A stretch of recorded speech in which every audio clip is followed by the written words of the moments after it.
Richmond International Airport tweeted that it was closing due to flooding for several hours Friday morning. The airport released this image of its airfield inundated with water.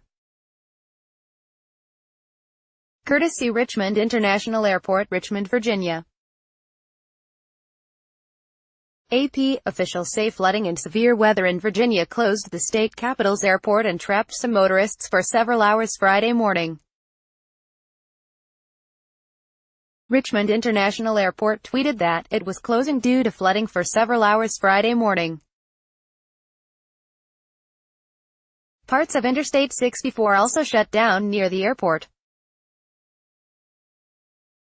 Pictures and video from witnesses in the area show traffic backups and travelers leaving their cars to walk to the airport.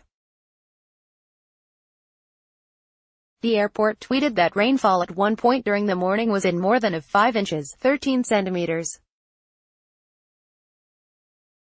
The National Weather Service in Wakefield issued a flood warning around 6:30 a.m. for Richmond and areas east of the city. Henrico County firefighters reported at 6 a.m. that they rescued people from 7 vehicles stuck in water. Copyright 2018 The Associated Press.